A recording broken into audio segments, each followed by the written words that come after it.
Welcome to WhiskyCast, cask strength conversation featuring news and interviews from the world of whiskey. I'm Mark Gillespie, and this is episode number 1036 for December 24th, 2023. Coming up in a few minutes. You take a bit of a risk. You've got your hopes, you've got your dreams and your aspirations as to what is it going to taste like. And I think it's great to be able to have whiskey that's got such depth of character. There's a real length in the finish and the flavor, but it's still bright, it's still zesty. Alex Chasko started out making beer in Portland, Oregon many years ago. Now he's the master distiller and whiskey maker for Ireland's Teeling Whiskey Company in Dublin. His latest release is a 33-year-old Irish single malt finished in Pineau de Charentes casks. And we'll catch up with Alex on this week's WhiskyCast in depth. I'll also have my tasting notes for that whiskey in the What I'm Tasting This Week department. That's coming up along with Behind the Label and much more. The news is next on this holiday edition of WhiskyCast.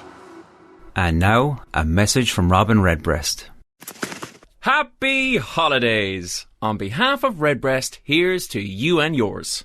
Eating well, enjoying a redbreast or two, and getting all snug and cosy on the couch. Reminds me of my own nest. Sure, there's no cushions or blankets, but I do have some very fancy decorative twigs, let me tell you. Proud sponsor of WhiskyCast. Redbreast. Pass it on.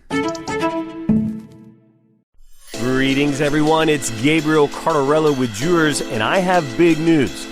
Jewers is about to unveil the first chapter of a 4-part collector series dedicated to honoring the most famous whiskey-producing regions of Scotland. More on that in a bit. Let's get started with the week's news. It's brought to you by the Dalmore. The European Union gave American whiskey makers an early Christmas gift with the expected announcement that tariffs on imports of U.S.-made whiskeys will be postponed until after the 2024 U.S. election. The U.S. and EU negotiators agreed to postpone a return of tariffs on European steel and aluminum imports for at least 15 months, clearing the way for Brussels to hold off on what would have been a 50% tariff on imports of American whiskeys and other products. Chris Swanger of the Distilled Spirits Council is one of those breathing a sigh of relief this holiday weekend. We have a lot to celebrate, no doubt, as we go into the holidays. But clearly more work to be done because our ultimate goal is to make sure there is a permanent removal of the tariffs altogether, both with the steel and aluminum trade dispute and also with the Boeing and Airbus aircraft subsidies trade dispute. But more work ahead, but we can celebrate and breathe a great sigh of relief at the moment. Put this in perspective for our listeners. What would a return to the tariff have meant for American whiskey exports?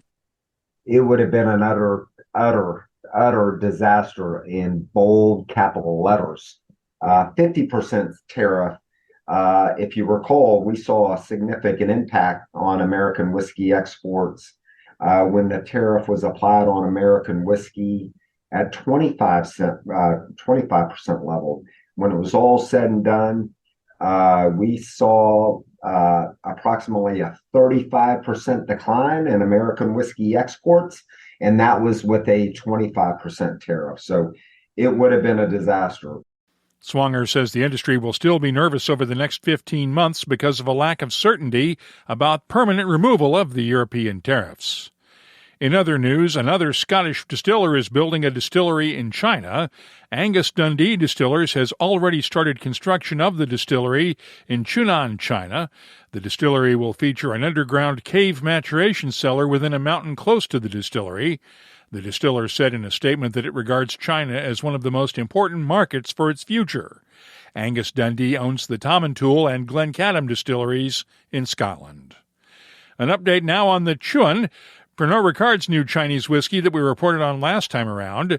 The folks at Global Drinks Intel are reporting that the Chuan isn't completely Chinese in origin. It's apparently blended with Scotch whisky. That's not completely out of character, as Pernod Ricard and other drinks companies have blended Scotch whisky with whiskeys produced in their home countries for the domestic market. It's not the case, though, with Pernod Ricard's new Indian single malt. Longitude 77 is bottled under the Seagram's brand name and is Pernod Ricard's first Indian distilled malt whiskey. It comes from Pernod Ricard's distillery in Dindori, Maharashtra, and is available in 5 Indian states and Delhi duty-free. There are plans to start exporting it in 2024. We reported on Ian MacArthur's retirement from Lagavulin last month, but there's word that Ian bottled one farewell expression before he stepped down. It's an 18-year-old single cask bottling that's available exclusively at the distillery on Islay for £350 a bottle. Ireland's Bowen Distillery has revived a 140-year-old vintage mash bill for its latest bottling. The Winter Solstice Preston's Vintage Mash Bill whiskey was created in consultation with Irish whiskey historian Finan O'Connor. The recipe comes from the old Preston's whiskey bonders of Drogheda, County Louth. It's available through the Bowen Distillery website for €150 a bottle. Kentucky's Preservation Distillery is home to the Very Old St. Nick whiskies, and their latest release, just in time for the holidays, is Very Old St. Nick Winter Maple, a limited edition blend of bourbon and rye whiskies. It's available through the distillery's gift shop in Bardstown. Also in Bardstown, Grain and Barrel Spirits has closed on a deal for Chicken Cock Whiskey's first tasting room and gift shop. It'll be located in the historic Harrison Smith House in downtown Bardstown and will open next spring. Finally, Brown-Forman is doing some remodeling at its Dixie Highway headquarters campus in Louisville. The company is taking a building that had been used for making Jack Daniel's country cocktails and turning it into a new barrel dumping facility for Woodford Reserve and Old Forester. The ready-to-drink cocktails will now be produced by a contractor off-site. You can keep up on the latest whiskey news all week long at WhiskyCast.com and in the WhiskyCast community app. The news is brought to you by the Dalmore. Hello, Richard Patterson here, Master Distiller, Master Blender for the Dalmore. You know, whenever the team and I are in the world sharing our exceptional single malt, we like to keep in touch with Mark Gillespie and the latest news from WhiskyCast.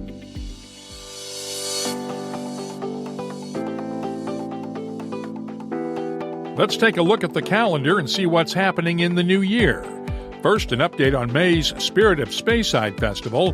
The event lineup will be released on January 25th, with tickets going on sale starting at noon GMT on January 31st. The festival is scheduled for May 1st through the 6th. The Kensington Wine Market in Calgary, Alberta is hosting a virtual tasting of Glenfarclas family casks on January 12th. The Harrow Whiskey Festival in London is on the 12th and 13th, while the Arctic Whiskey Festival is in Tromsø, Norway on the 13th. The Edmonton MS Whiskey Festival is on the 17th, followed on the 18th by the Calgary MS Whiskey Festival. That same night is the start of the Victoria Whiskey Festival in Victoria, British Columbia, which runs through the 21st. The Southport Winter Whiskey Festival is that same weekend in Southport, England, and the Nth Bermuda makes its debut January 25th through the 29th.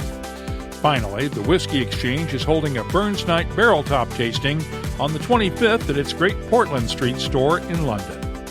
If you're organizing a whiskey event, let us know about it.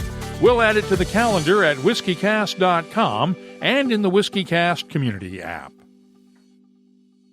At Dewar's, we are gearing up to unveil a prestigious 4-part collector series of exceptionally high-end blended malts. The first gem in this collection, none other than the extraordinary Dewar's Double 37-year-old, a blended malt that is nothing short of remarkable.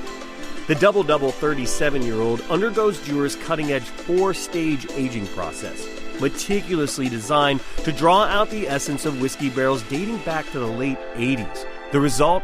An impeccable balance and a level of smoothness that is off the charts. To pay homage to the Speyside whiskey producing region, it gets an extra tip of the hat with a finishing process resting in Oloroso sherry casks that once cradled the prestigious Altmore single malt whiskey. As for the taste adventure, brace yourself for captivating notes that include the warmth of cinnamon, the velvety sweetness of heather honey, succulent juiciness of peaches, zesty pops of orange peel, and a decadent shower of brown sugar. And let me be clear, I'm merely giving you a glimpse of the sensational flavor adventure this whiskey has in store. This exceptional whiskey, though, is a rare find, so stay vigilant and find it at a store near you. WhiskyCast In Depth is brought to you by Mortlock and the Classic Malts lineup. Alex Chasko started out making beer in Portland, Oregon many years ago, and after marrying an Irish woman, found himself in Dublin. Fast forward 15 years, and he's now the master distiller and whiskey maker for Teeling Whiskey Company. His latest creation is a 33-year-old Irish single malt finished in Pineau de Charentes fortified wine casks, and we spent some time on a Zoom call this week. First of all, let's talk about this new release of yours, the Teeling 33-year-old. This is a very rare, very expensive Irish whiskey, isn't it? Yes, it is. Yeah, and one that we're very happy to bring to the market. I think it's a real honor to bring a whiskey of that age, to consumers. Yeah. What are the specifics on this one? The specifics on it. Oh, you caught me on the hop there, Mark. We have got a 33-year-old single malt. The bottling strength, just give me a second here. We do quite a few of them, so I'm trying to, hold on.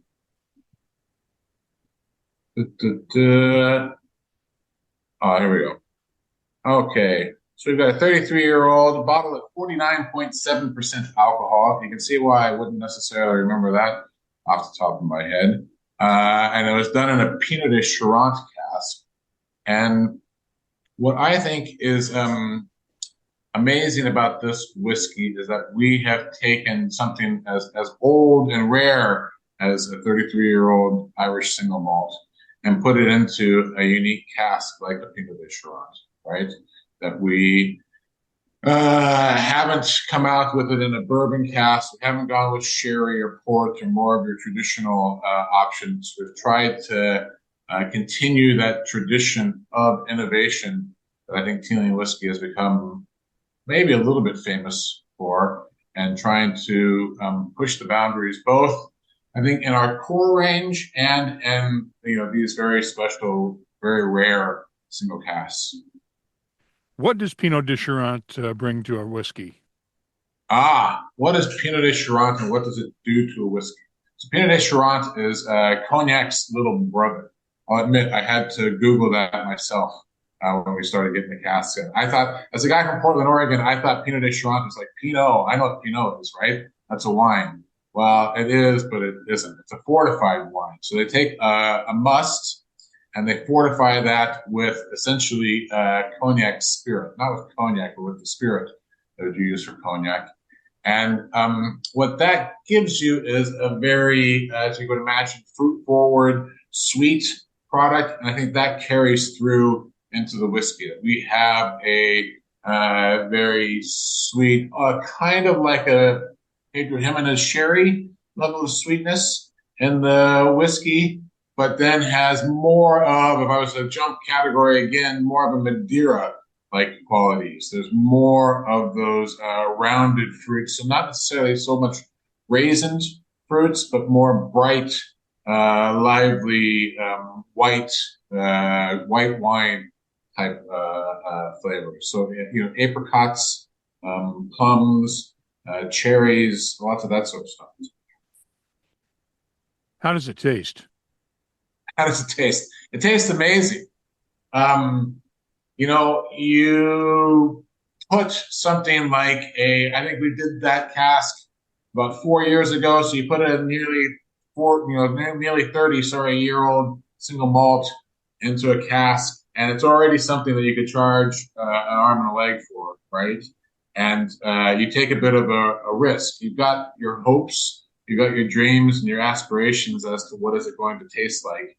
And I think it's great to be able to have a whiskey that's got such depth of character. It has a real length in the finish and in the flavor, but it's still bright.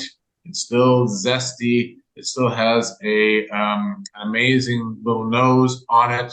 In the past, I remember when I came to Irish whiskey, about 15 years ago, there was questions about like, why don't they have older pot stills? Why don't they have older single malts? And the answer was, it's too much of a cask influence. It doesn't have, it's not a spirit forward whiskey at that age. And for this to be 33 years old and to still have plenty of youth and vibrance in it is really amazing. It's nice to be able to take those previous conceptions and turn them on their head. You guys have been doing a lot with these older casks that Jack and Stephen took with them when they founded Teeling Whiskey Company. And I'm wondering, have any of these experiments that you've tried not worked out? I think that some of them have maybe not gone the way we thought they were going to go. I think that I'll admit, when we got into Pineau de Charentes and I thought that it was a wine, I thought, okay, we're going to be talking about like a red wine kind of influence. And then you learn, I personally learned more about the category that we're doing it. So we also have like river salts, right? So you learn more about like what is river salts, and it's actually fairly similar to the Pineau de Charentes category. But this time happened in France. Both of them were happening in France. But you learn a bit more about the world around you, right? And I think you also learn that Irish whiskey can surprise you, that there are things that it can do that you wouldn't have thought was possible, and that it can do it both at the younger age. We have that with like our Wonders of Wood series, where we have a pot still that we've made here in Dublin that are being aged in unique wood casks. And then we also have it with our older, very rare selections with the older stuff. So it's nice to do that at both ends of the spectrum.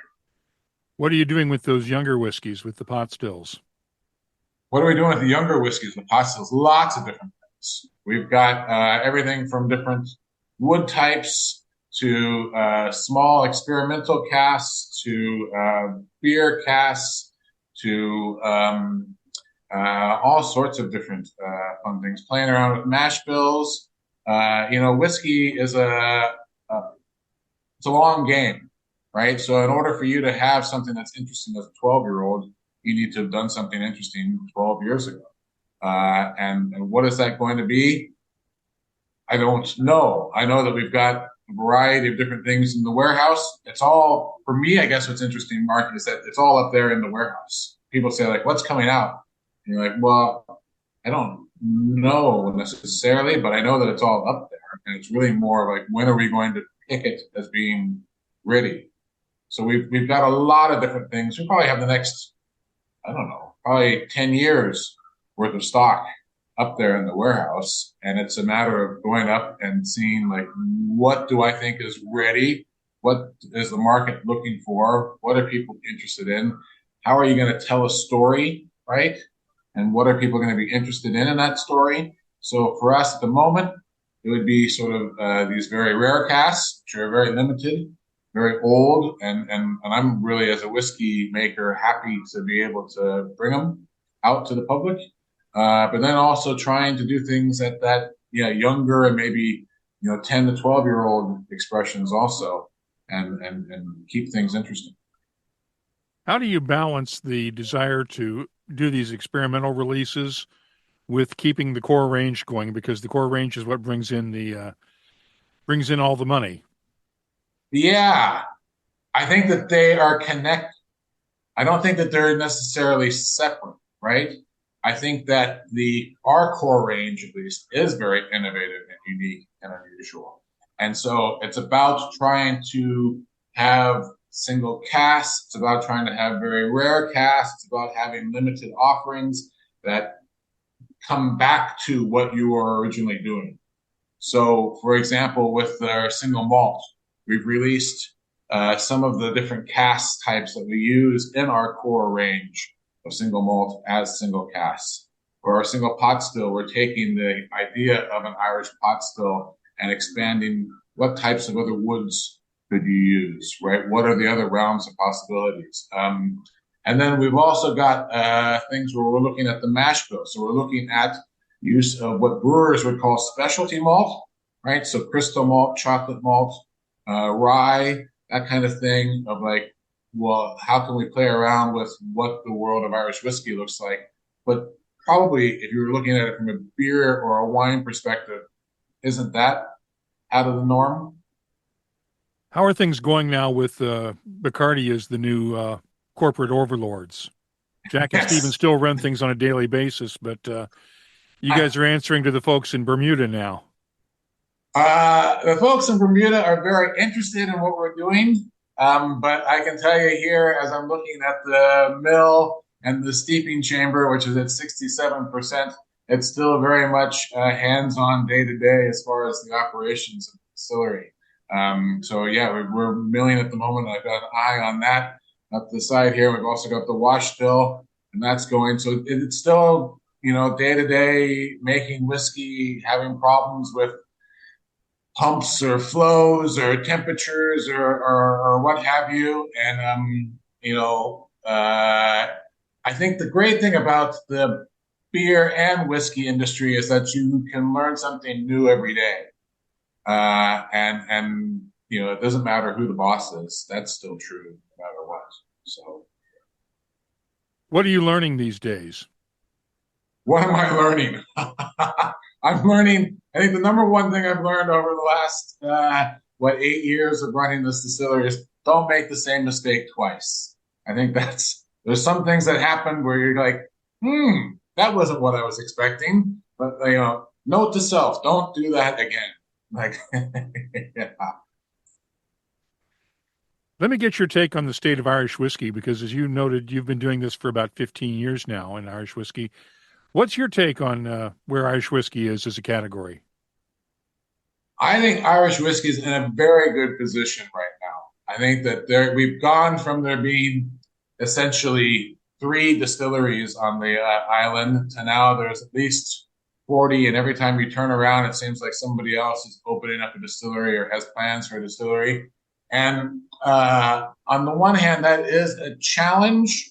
That's a challenge of, there's going to be a lot more voices out there. But I think also as a consumer, and I make whiskey, but I'm also a consumer of it, right? It's a particularly interesting time in that people are doing unique and new and interesting things all the time.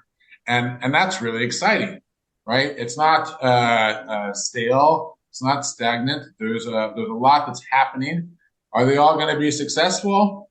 Probably not. Are they all going to do something interesting and unique and hopefully fruitful? I hope so.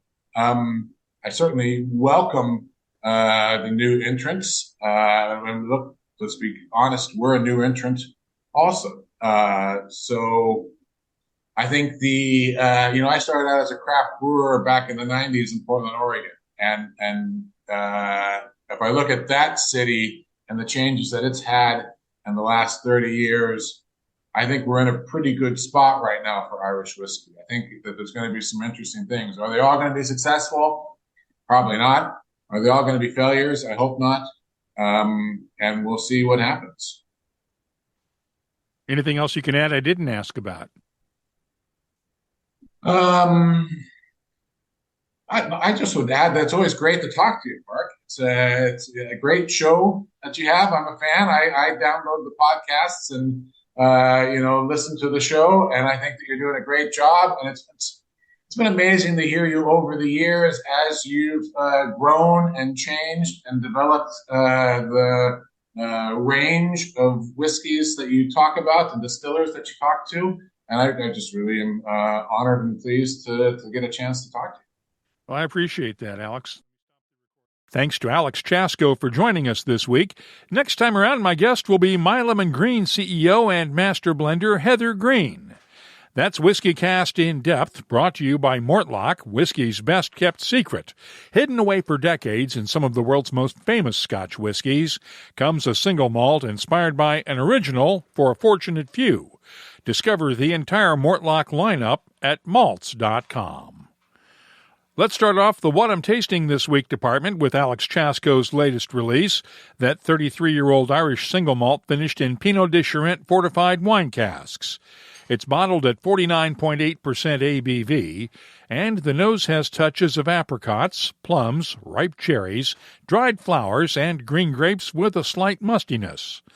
The taste is very fruity with pineapple, apricots, almond oil, and a hint of clove in the background. The finish, long and dry with lingering touches of spice and citrus fruits.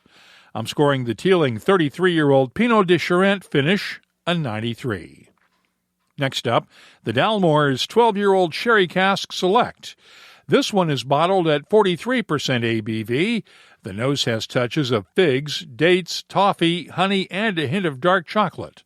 The taste is thick and chewy with citrus fruits, figs, toffee, and a touch of white pepper that adds complexity.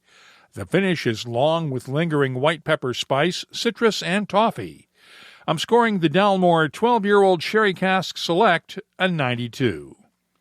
Now let's look at Sagamore Spirit's 2023 release of its port cask finished rye whiskey. It's bottled at 51.5% ABV. The nose has touches of raspberry jam, black cherries, a hint of plums, and oak. The taste has notes of baking spices, dark chocolate, vanilla, oak tannins, and a hint of caramel. The finish is long with lingering spices, and I'm scoring Sagamore Spirit's 2023 port finish a 91. And finally, let's wrap up with the George Dickel 18-year-old bourbon. Bourbons of this age should be oak-dominated, but this one has a nose with caramel, vanilla, peaches, and apricots. The taste has baking spices, leather, tobacco, hints of stone fruits, toffee, and cherries. The finish, long and oaky with touches of cherries and stone fruits. I'm scoring the George Dickel 18-year-old bourbon a 92. I'll be adding these tasting notes to our searchable list of more than 3,600 different whiskeys from all over the world. Check it out this week at WhiskyCast.com. And now, a message from Robin Redbreast. Not to throw shade on other holiday gifts, but gift cards, really? First, you can't pour, sip and share them. And second, they're so small that you can easily forget about them. Wait, do people say that about me? Proud sponsor of WhiskyCast. Redbreast. Pass it on. Let's open up the inbox and see what people are talking about this week. Our community segment is brought to you by Waterford Whiskey. Fellow whiskey writer Steve Coombs is calling out last week's interview with Brian Luftman from Never Say Die Bourbon. Here's what Steve had to say on Twitter. I call that story a whopper. I don't buy the whole tale about a vet pouring whiskey down a foal's throat and reviving it. But the whiskey's actually decent. Helped by its overseas voyage? I doubt that, too. Well, the story is just plausible enough to be true, but I did find one thing that could debunk part of the Never Say Die story. Mona Best founded the Casbah Coffee Club in 1959 in Liverpool, England, a full 5 years after she is said to have won a fortune betting on Never Say Die in the 1954 Epsom Derby. And her Wikipedia page shows no record of her winning that fortune in 1954. Of course, Wikipedia isn't always correct or complete, so the story is plausible until debunked completely. Now, Pete at Whiskey Ranked asked this question in the WhiskyCast community app. Of all the whiskeys you tried this past year, which 3 would you recommend to the knowledgeable drinker? It's a challenging question. Here are my 3. Woody Creek Straight Rye, Oban Distillers Edition, and Redbreast 12 Cask Strength. Well, Pete, those are interesting choices, and what are your choices? Share them with us on the WhiskyCast community app or on social media. We're on Facebook, Instagram, Threads, and X at WhiskyCast. The email address is comments@whiskycast.com. Our community segment is presented by Waterford Whiskey on the web at waterfordwhiskey.com. Every Irish single-farm origin gives completely different flavours when it's malted, fermented, distilled and matured. That's why we're exploring Irish terroir. Imagine how many flavours we find working with over 100 of them. Waterford Whiskey, the most naturally flavoursome single malt. Let's close out the show now with Behind the Label, our look at the history, science, and people who make whiskey unique. If you've had the pleasure of tasting a pre-1990 sherry cask matured single malt, chances are you've probably enjoyed the influence of Paxaret. What is Paxaret? Well, it's officially known as Vino de Color, a sweet wine produced near Jerez in Spain, and is used as a sweetener or coloring agent in some types of sherry. When you mix it in with a combination of Oloroso, PX sherry, and wine must, it forms a fortified wine that was used to season so-called sherry casks. Like all things, Paxarette usage became commonplace in sherry cask matured whiskies as a way to rejuvenate older, worn-out casks. It was eventually banned in 1990 when it was deemed an illegal additive to Scotch whisky. But while it was legal, it did a lot to make sherry cask matured whiskies really good. If you have something you'd like us to look at on an upcoming episode, just get in touch with us.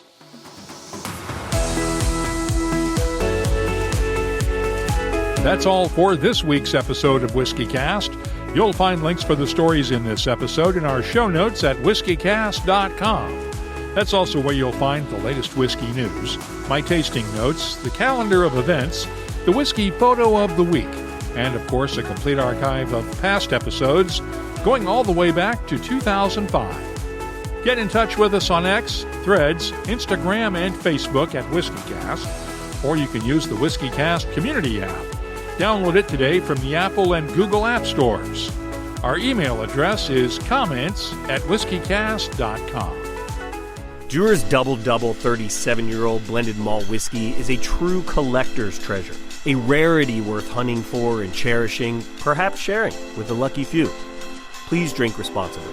Copyright 2023 Dewar's Blended Scotch Whisky, 48% alcohol by volume. And now, a message from Robin Redbreast. Mark, how are you, buddy? A quick thank you for letting me loose on WhiskyCast this past year. Oh, cheers for letting Dave tag along too. And happy holidays from all of us at Redbreast. We'll see you in Cork again soon, but until then, sláinte. Proud sponsor of WhiskyCast. Redbreast. Pass it on. WhiskyCast is a production of Cask Strength Media, copyright 2023, and comes to you from the charming, yet regrettably dry town of Haddonfield, New Jersey. I'm Mark Gillespie, reminding you that when you drink, please drink responsibly. Thanks for listening, and have a very Merry Christmas.